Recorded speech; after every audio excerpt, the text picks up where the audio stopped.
Good morning, everyone, and welcome to the class.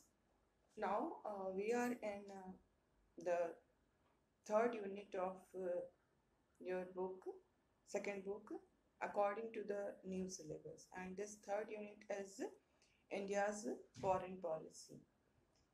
And in this chapter, some changes are there.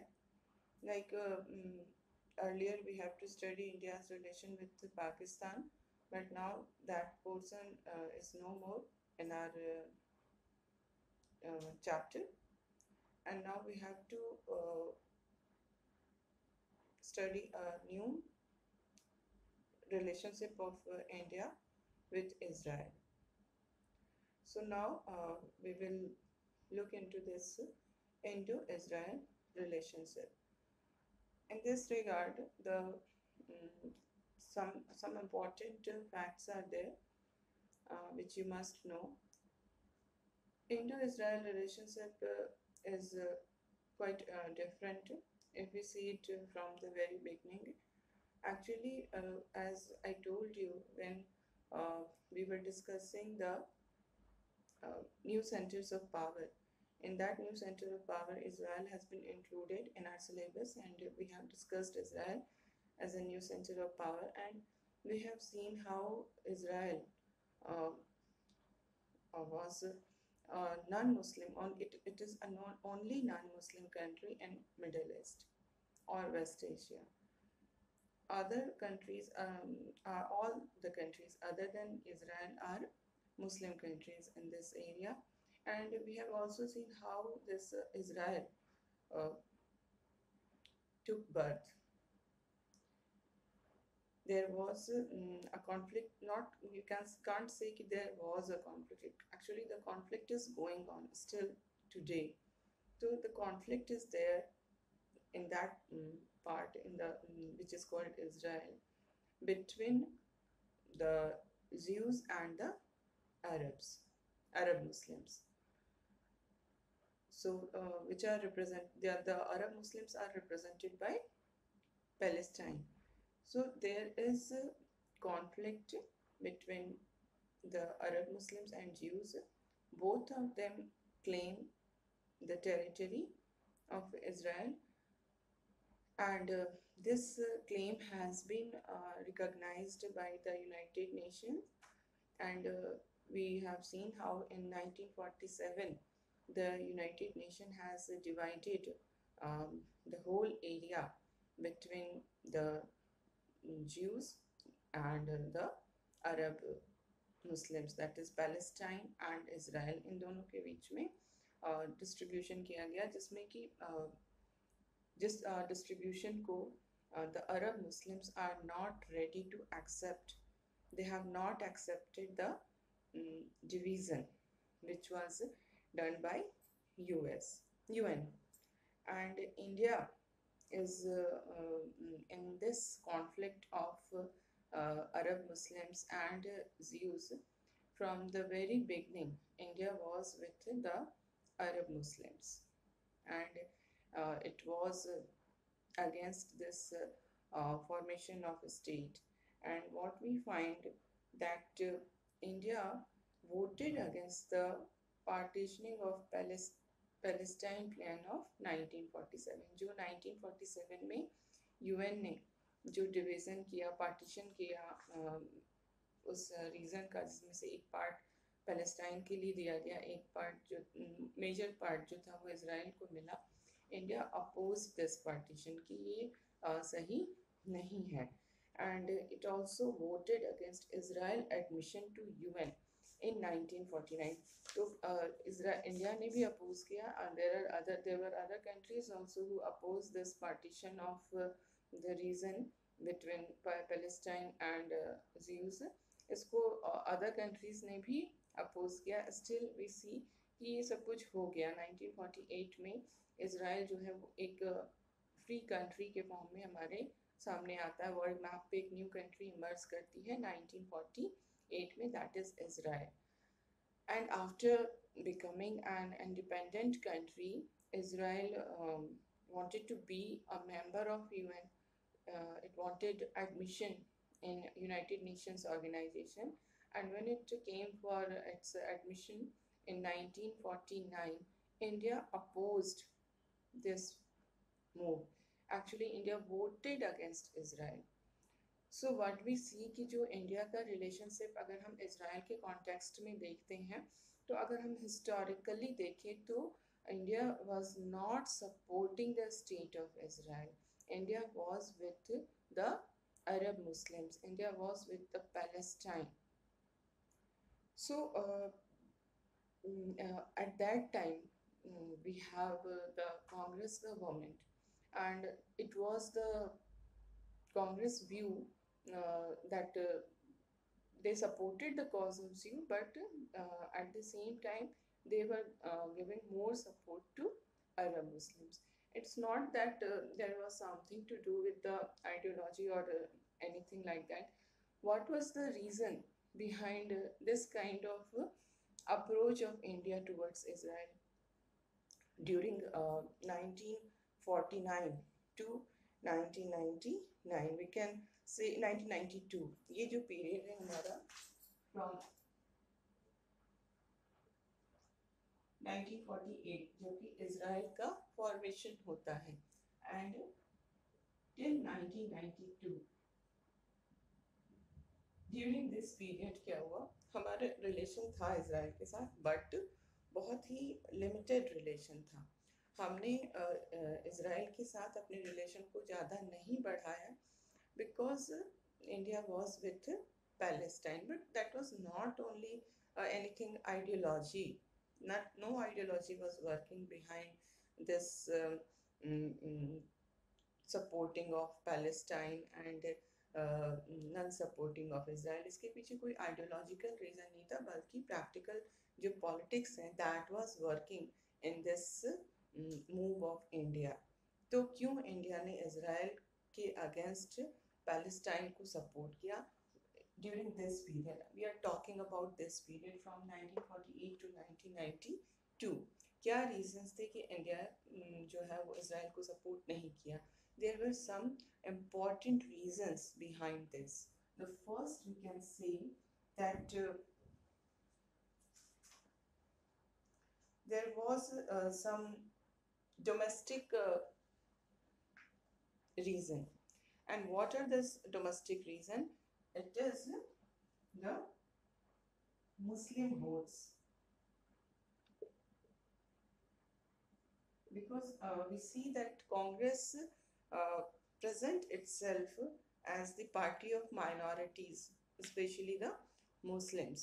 तो ये मुस्लिम voters को appease करने के लिए, in order to appease the Muslim voters, कि उनके जो मुस्लिम वोटर्स हैं जो कि कांग्रेस को ही वोट देते हैं वो उनके हाथ से बाहर न चले जाएं. That is why Congress supported Arab Muslims in Palestine. This is the first reason, Muslim votes. Then we see the second reason is large number of citizens working in Arab states. So what is the condition in from our country? So many people migrate to Arab countries and they work there. और जब वो वहाँ पर काम करते हैं they get money, they get salary. और इस तरह से क्या होता है कि जो हमारा फॉरेन एक्सचेंज रिजर्व होता है वो बहुत ही इम्पॉर्टेंट सोर्स बन जाते हैं इस तरह के जो लोग हैं जो कि वहाँ जा कर के अर्न कर रहे हैं. तो ये जो हमारा लार्ज नंबर ऑफ पीपल जो है, large number of citizens who are working in Arab states, they were also one of the reason for supporting the Arab Muslims. क्योंकि अगर हम अरब मुस्लिम्स को सपोर्ट करेंगे इसराइल में तो जो मुस्लिम कम्युनिटी है मिडल ईस्ट, तो पूरी की पूरी मुस्लिम डोमिनेटेड रीजन है. Only Israel is the non Muslim country. तो इंडिया चाहती थी कि उसके जो सिटीजन्स जा रहे हैं अरब कंट्रीज में वो जाते रहें, इसमें किसी तरह का हिंड्रेंस नहीं आए, क्योंकि उनसे उनको फॉरेन एक्सचेंज रिजर्व में बहुत इजाफा होता है. तो दैट इज द रीजन कि India supported this Arab Muslim. This is another reason. Okay, so large number of citizens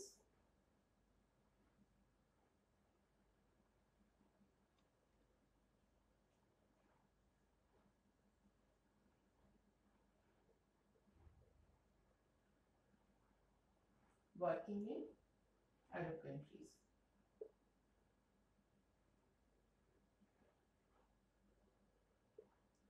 who were responsible for increased foreign exchange reserve. तो ये दो रीज़न हमने देखा. Then third reason is also there. India needed petrol and petroleum products from these Muslim countries, these countries which are situated in Middle East. तो इनको oil का flow बना रहे. That was very important for the economy of the country. तो इस जो उनको जो नीड थी कि एनर्जी का फ्लो होते रहे, ऑयल के आने में किसी तरह का ऑब्स्ट्रक्शन ना हो, इसके लिए भी इन्होंने अपने रिलेशंस को जो अरब कंट्रीज थे, जो मुस्लिम कंट्रीज थे, उनके साथ स्ट्रॉन्ग बनाने के लिए इजराइल के ये अगेंस्ट थे. So the third reason we can say need of oil. We needed oil, है ना. और ये जो मिडिल ईस्ट की कंट्रीज हैं, they have the treasure of oil. Then we see there was another reason also.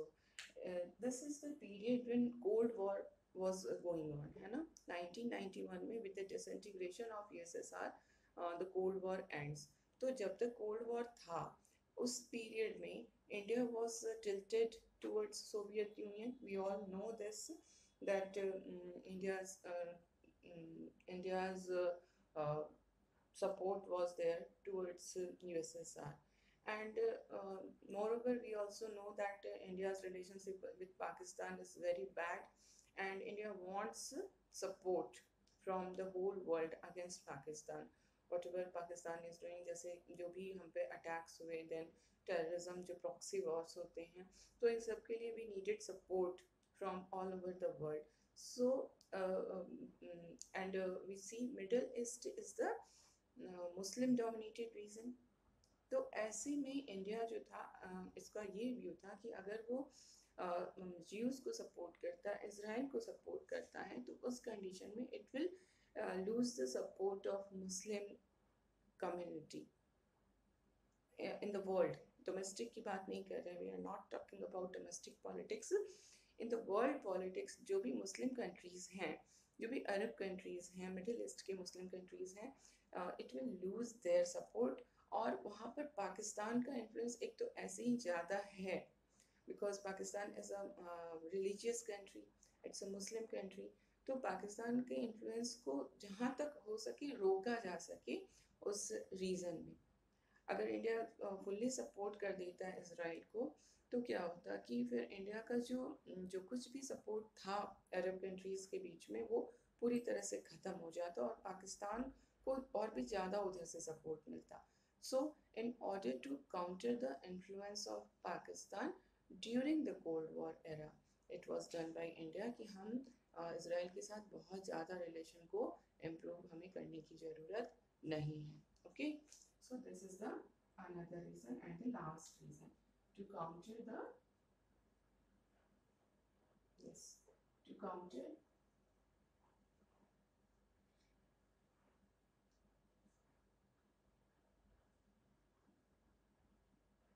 the influence of Pakistan in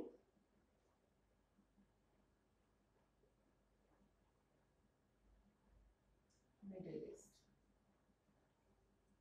Okay, तो middle east में पाकिस्तान के इन्फ्लुएंस को काउंटर करना. सो ये जो हमारा पीरियड है फ्रॉम 1948 to 1992, इसमें these are the factors which were regulating, which were controlling India's attitude towards Israel, India's relationship with Israel. Okay, but what we find कि from 1992 चेंजेस आने स्टार्ट हो जाते हैं. 1992 में इंडिया जो है उसके जो एटीट्यूड था towards this Israel, it starts to change. and there are some reason behind the change of this attitude. The first reason we can see is the end of the Cold War. Okay, Cold War खत्म हो जाता है, and India opened its embassy in Tel Aviv. Tel Aviv, which is the capital of Israel. So, India opened its embassy in Tel Aviv in 1992. And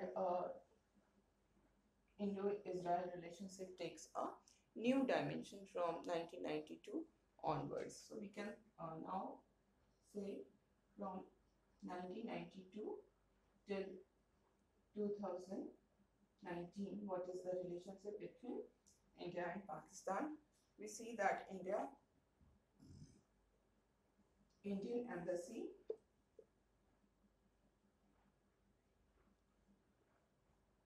in Tel Aviv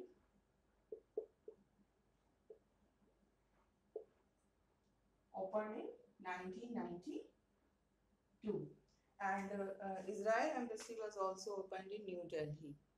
And before this embassy, there were consulate, and this consulate was in Mumbai and Bengaluru. But this embassy was opened in 1992, and with this diplomatic relation with Israel started. Okay, before this period 1992 के पहले का जो period था, तो embassy नहीं था, न तो इसराइल का इंडिया में था, इसराइल का इंडिया में सिर्फ कॉन्सुलेट था. फर्स्ट कॉन्सुलेट मुंबई में खुला था, देन बैंगलोर में. एम्बेसी लेवल का जो रिलेशन था, डिप्लोमेटिक लेवल का जो रिलेशन था, that was not maintained during this period 1948 to 1992 because of reasons which I discussed. And now 1992 से इंडिया जो है वो डिप्लोमेटिक रिलेशन जो है वो स्टैब्लिश करता है इसराइल के साथ, अपनी एम्बेसी खोलता है तेल अवीव में, इसराइल की एम्बेसी हो जाती है दिल्ली में. एंड वी फाइंड दैट एक तरह का दोनों के बीच में कुछ कॉमन प्रॉब्लम्स थे, because Israel was also facing this proxy war from the Arab Muslims, जो पैलेस्टाइन के साथ उनका वॉर चल रहा था, वो एक प्रॉब्लम उनके लिए बहुत बड़ी प्रॉब्लम थी. And we were also facing the same kind of situation in Kashmir. तो एक तरह का हमारा कॉमन स्ट्रैटेजिक इंटरेस्ट था, और सिक्योरिटी थ्रेट भी दोनों कंट्रीज को ऑलमोस्ट सिमिलर थे. तो इस तरह से एक नए रिलेशनशिप की जो है वो स्टार्टिंग होती है. और इसी समय क्या होता है कि एक और डेवलपमेंट होता है, और वो है organisation of Islamic cooperation, OIC. इस इस्लामिक कोऑपरेशन की जो ऑर्गेनाइजेशन बनती है, इसमें पाकिस्तान जो है वो इंडिया को ब्लॉक कर देता है, इंडिया को ज्वाइन नहीं करने देता है. इंडिया का ये क्लेम था कि जो मुस्लिम पॉपुलेशन है इंडिया में, वो that is the second largest in the world, and on that basis India wanted to be a part of this organization of Islamic cooperation, but Pakistan blocked India. तो एक तरह से now it was becoming clear that India is not getting support from this Arab world. But so there was the shift started to take place. And moreover what we find कि जो अंदर की जो politics है India की, that also started to change. उसमें भी changes आने स्टार्ट हो जाते हैं, क्योंकि अगर हम हिस्टोरिकली देखें तो जैसे कांग्रेस जो था, that was against Israel, and it was supporting the Palestine, the struggle of Palestine. और वहीं पर जो हमारे अलग डिफरेंट पार्टीज थे, लाइक हिंदू महासभा, राष्ट्रीय Swayamsevak Sangh, these organizations were always in favor of Jews. They always supported the cause of Jews. They always supported the state of Israel. They were against Muslim world, the Arab Muslims. तो ये जो हिंदू महासभा है, ये जो राष्ट्रीय स्वयंसेवक संघ है, actually they are the, we can say they are very much they have their influence on the ideology of this Bharatiya Janata Party. तो इसी दौरान व्हाट वी फाइंड कि 1992 के बाद से इंडिया की जो पॉलिटिक्स है, 1992 नहीं बट 1989 से ही स्टार्ट हो गया था ये सब कुछ, कि इंडिया की पॉलिटिक्स में जो कांग्रेस का डोमिनेंस था वो लूज होने लगता है ना। तो 1989 के बाद से ही इंडिया की डोमेस्टिक पॉलिटिक्स में बहुत सारे चेंजेस आते हैं, जिसमें हम ये देखते हैं कि जो कांग्रेस सबसे लार्जेस्ट पार्टी, लार्जेस्ट नॉट, हमेशा ही मतलब सिंगल पार्टी थी जिसको कि हमेशा सब मेजोरिटी मिलती रही थी, है ना। और 1989 के इलेक्शन के बाद से ये कभी भी मेजोरिटी नहीं पा सकी ऑन इट्स ओन, ठीक है। तो धीरे धीरे कांग्रेस का जो कंट्रोल था, जो कांग्रेस का डोमिनेंस था इंडियन पॉलिटिक्स में, वो लूज होने लगता है और एक नई पार्टी तो हम नहीं कह सकते हैं because it was there since 1980। तो ये पार्टी जो है वो उभरने लगती है, इट स्टार्ट्स गेनिंग पावर। और धीरे धीरे हम देखते हैं कि इसने एक अपना अलायंस बना लिया जिसको हम नेशनल डेमोक्रेटिक अलायंस कहते हैं, about which we have discussed in the last chapter of the book, है ना।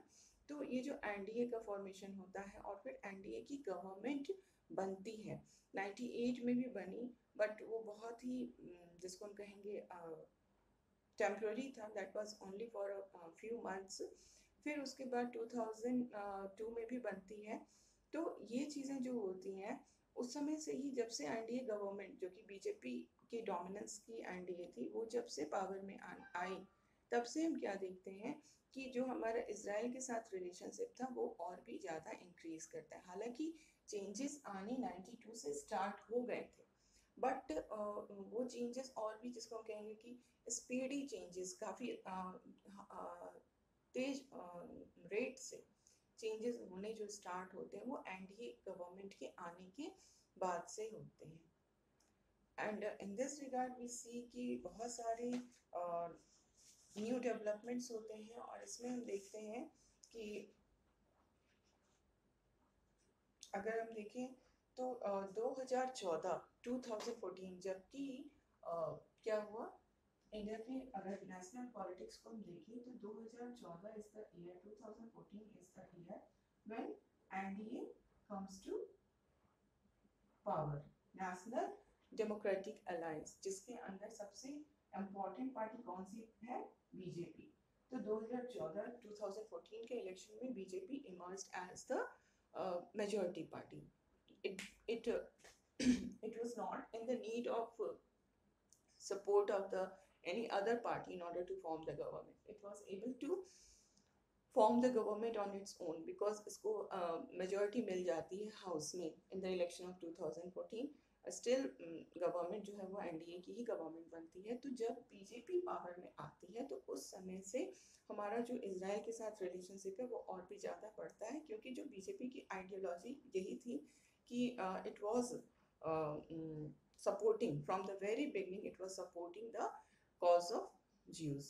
तो 2014 में कुछ डेवलपमेंट्स भी होते हैं, कुछ ऐसी चीज़ें होती हैं जिससे कि इंडिया को ये दिखाने का भी मौका मिल जाता है कि इंडिया इज़ विथ इसराइल। और इसमें जो सबसे इम्पोर्टेंट जिसको हम कहेंगे डेवलपमेंट है वो है इसराइल का कॉन्फ्लिक्ट विथ दिस पैलेस्टाइन। 2014 इसी ईयर में, इन 2014 only, Israel Gaza conflict took place।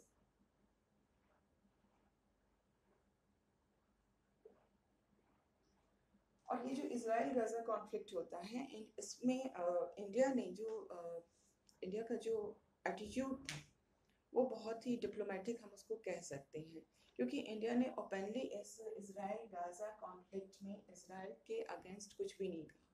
India ने जो अपना स्टेटमेंट, ऑफिशियल स्टेटमेंट इशू किया रिगार्डिंग दिस कॉन्फ्लिक्ट वाज कि both the sides, the Arab Muslims, the Jews, both Israel and Palestine both were responsible for the eruption of violence. It it was said in the statement that Israel was not responsible. Both of them were responsible. So it was a very diplomatic statement कि हम अपना relation किसी के भी साथ खराब नहीं कर रहे हैं, ना तो इसराइल के साथ ही खराब कर रहे हैं और न ही अरब मुस्लिम्स के साथ खराब कर रहे हैं। एंड देन व्हाट हैपेंड कि यूनाइटेड नेशन की एक ह्यूमन राइट्स काउंसिल है, ठीक है। इस ह्यूमन राइट्स काउंसिल में क्या हुआ, बिकॉज ऑफ दिस कॉन्फ्लिक्ट जो कि गाजा में कॉन्फ्लिक्ट होता है इसराइल की, उसके कारण इसराइल पे वॉर क्राइम्स के एलिगेशन लगते हैं कि इसराइल ने वॉर क्राइम्स किया है, ठीक है। कहाँ पे लगते हैं? United Nations human rights council, okay, United Nations human rights council, ये जो काउंसिल है that works for human rights. तो इसमें इसराइल पर इस बात का एलिगेशन लग रहा है कि इसराइल ने वॉर क्राइम्स किए हैं। उसने जो गाज़ा में, गाज़ा पट्टी जो है, गाज़ा स्ट्रिप जो है, वहाँ पर उसने ह्यूमन राइट्स का वायलेशन किया है। ये सारी चीज़ें इस पर एलिगेशन लगती है और उसके बाद उसकी रिपोर्ट भी आती है और उस रिपोर्ट में यही कहा जाता है कि Israel has committed war crimes, okay. और इसको डाल दिया जाता है वोट के लिए। यूएनएचआरसी में ये रिपोर्ट, यूएनएचआरसी की रिपोर्ट आई कि इसने वॉर क्राइम किया है गाज़ा में, और उसको वोट के लिए टेबल किया जाता है। इस वोटिंग में इंडिया ने फिर से एक बहुत ही डिप्लोमेटिक मूव लिया, नीदर यस नॉर नो। ना तो इसने उस रिपोर्ट को सपोर्ट किया और न ही उसको अपोज किया। इंडिया ने क्या किया? इंडिया ने अब्सटेन किया। अब्सटेन करने का मतलब क्या होता है कि वोट ही नहीं लेना, ना तो हम ना कहेंगे ना हम हाँ कहेंगे कि yes Israel has committed war crime, no Israel has not committed war crime, हम कुछ भी नहीं कह रहे, हमने अब्सटेन कर दिया। तो but in a way we can say कि एब्सटेन भी जब किया जाता है तो वो भी एक तरह से सपोर्ट ही हो जाता है, बिकॉज अगर हम एब्सटेन कर रहे हैं इसका मतलब हम वी आर नॉट सपोर्टिंग। जितने भी कंट्रीज थे सबने सपोर्ट किया कि यस, सपोर्ट किया मतलब yes Israel has committed war crime. Only US जो था उसने ना कहा था कि US Israel has not committed war crime.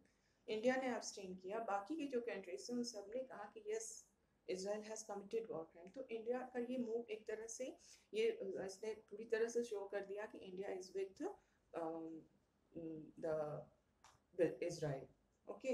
And then we see कि not only this, India also voted in favor of Israel resolution to deny observer status to Palestinian non-government organization।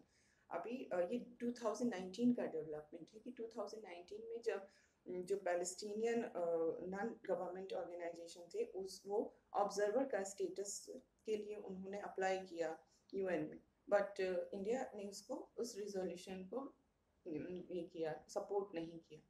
तो ये फिर से शो कर रहा है कि India is with Israel, है ना। तो ये चेंज ऑफ एटीट्यूड हमारा आ रहा है बिकॉज ऑफ एक तो इंटरनेशनल पॉलिटिक्स में भी चेंज आया, कोल्ड वॉर खत्म हो गया।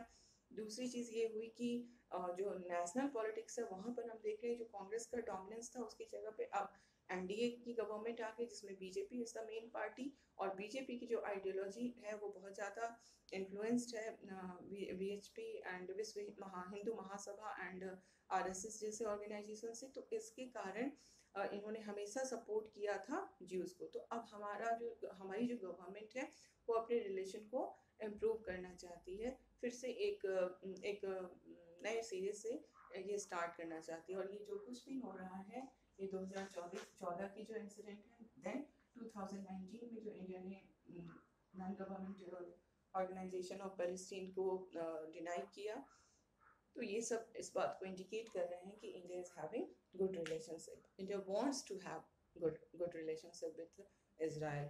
और बहुत सारे विजिट्स भी हुए हैं 1992 में जब कि डिप्लोमेटिक रिलेशन फॉर्मली इस्टेब्लिश हो जाती है इसराइल के साथ, तो उसके बाद काफ़ी विजिट्स होते हैं। जैसे कि हम अगर देखें तो 1997 में इसराइल के प्रेसिडेंट इंडिया आते हैं, फिर 2000 में इंडिया से के मिनिस्टर्स वहाँ जाते हैं, फिर 2003 में prime minister of Israel India आते हैं। बट ये सब कुछ आना जाना हो रहा था, लेकिन हम कहेंगे कि 2014 में मोदी के आने के बाद से ये सारी चीज़ें जो हैं वो काफ़ी जोर पकड़ लेती है, काफ़ी आगे चली जाती है। और 2015 में हमारे president Pranab Mukherjee he visited Israel and then 2016 में फॉरेन मिनिस्टर जाते हैं और अल्टीमेटली 2017 में हमारे प्राइम मिनिस्टर मोदी ही विजिटेड इसराइल, और ये विजिट उनका काफ़ी, हम जिसको कहेंगे, फ्रूटफुल रहा, क्योंकि इस दौरान उन्होंने 7 मेमोरेंडम ऑफ अंडरस्टैंडिंग्स पे साइन किया, and these memorandum of understandings were regarding technology, then water. Water के बारे में मैंने तो पहले भी बताया था, जब हम लोग इसराइल को एक सुपर पावर के फॉर्म में, एक न्यू सेंटर ऑफ पावर के फॉर्म में जब हम उसको कंसिडर कर रहे थे कि इसराइल की water technology is very high, तो इंडिया ने उसमें भी उसके लिए भी मेमोरेंडम ऑफ अंडरस्टैंडिंग साइन किया। देन एग्रीकल्चर में नए नए टेक्नोलॉजी के लिए साइन किया। तो ये जो विजिट था दैट वाज वेरी फ्रूटफुल। और उसके बाद फिर 2018 में 2017 में मोदी गए, और 2018 में फिर नेतन्याहू जो है ही कम्स टू इंडिया, और इस समय भी फिर से कई सारे मेमोरेंडम ऑफ अंडरस्टैंडिंग्स पे सिग्नेचर होते हैं, जिसमें बहुत ही इंपॉर्टेंट है साइबर सिक्योरिटी, क्योंकि हम पहले ही देख चुके हैं कि इसराइल का जो टेक्नोलॉजिकल और रिसर्च एंड डेवलपमेंट में जो उसका उनकी जो फाइंडिंग्स है, डेवलपमेंट्स है, वो बहुत आगे है। तो इंडिया इसमें कोऑपरेशन चाहता है, इसके लिए एमओयू हुआ, ऑयल एंड गैस प्रोडक्शन पे भी हुआ, मेमोरेंडम ऑफ अंडरस्टैंडिंग साइन हुए, स्पेस टेक्नोलॉजी, फिल्म प्रोडक्शन। तो ये सब एरियाज हैं जिनमें हम आपस में एक दूसरे के साथ कोऑपरेट करना हमने स्टार्ट कर दिया। और इसमें सबसे इम्पॉर्टेंट चीज़ अगर हम देखें तो इंडिया जो है वो इसराइल का सबसे बड़ा बायर है। किस चीज़ का? मिलिट्री इक्विपमेंट्स का। जो मिलिट्री इक्विपमेंट्स इसराइल सेल करती है, उन मिलिट्री इक्विपमेंट्स को खरीदने वालों में हम इंडिया जो है, हमारी कंट्री जो है, वो सबसे आगे है, सबसे बड़ी परचेजर है वहाँ पे। और अगर हम देखें, अगर इंडिया के कॉन्टेक्स्ट में देखें, तो हम सबसे ज़्यादा जो मिलिट्री इक्विपमेंट्स खरीदते हैं वो रसिया से खरीदते हैं, और ये सेकंड नंबर पे हमारा इसराइल आता है। तो this is important data for you. And then we see that India wants to have a good relationship with Israel in terms of military and strategic aspect। इनमें हमें एक दूसरे से कोऑपरेशन की नीड है, और साथ ही साथ जो it needs to share intelligence on terrorist groups also, because Israel is also facing the problem of terrorism। तो हम इंटेलिजेंस शेयरिंग भी कर रहे हैं उनके साथ, एंड जॉइंट मिलिट्री ट्रेनिंग भी हो रही है हमारी।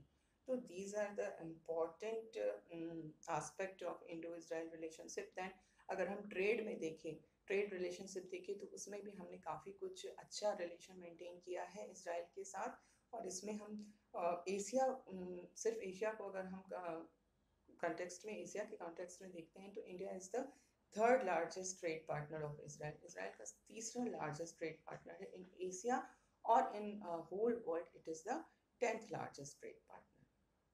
So this is all about your Indo-Israel relationship. Okay, and now there is one more addition in your this India's foreign policy, and this addition is very we can say it's very nominal। इसमें कोई बहुत बड़ी चीज़ नहीं है। It is regarding the India's nuclear policy। Okay, so we all know that India has conducted its first nuclear test in the year 1974, and then again it conducted its nuclear test in the year 1998, and now we are a nuclear power unofficially. We are not officially a nuclear power, we are unofficially nuclear power. And in all these developments, let me first write the topic: India's nuclear policy. So in all these developments, now it is known that India is a nuclear power country. The attitude of Indian government from the very beginning was no first use. Okay, India always projected itself as a peace-loving country, and because it's a peace-loving country, it always said that it is never going to support, it is never going to first use this nuclear power। तो ये हमेशा से हमारा stand यही रहा है ideologically, कि we are not going to use it first. मतलब हम पहले इसकी स्टार्टिंग नहीं करेंगे, हम इसको इसलिए बना रहे हैं बिकॉज हमें सिक्योरिटी थ्रेट है from our neighbours like China and Pakistan. तो हमें इसलिए हम इसको बना के हमने रखा है only to ensure our security. We are not going to use it first. But now, after the NDA government under the Prime Ministership of Narendra Modi, it has been changed. Now we see that whatever problems are there, there is a security challenges to India.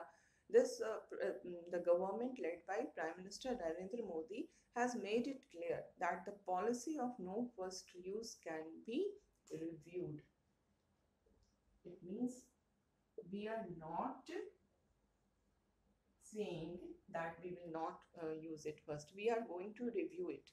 हमको इसको फिर से इस पर विचार करना होगा. We are going to reconsider the matter. We are going to review the thing कि हमें no first use पे रहना है या नहीं रहना है. एंड जो भी इंडिया की सिक्योरिटी कंसर्न्स हैं उसको ध्यान में रखते हुए हम इसमें चेंज ला सकते हैं.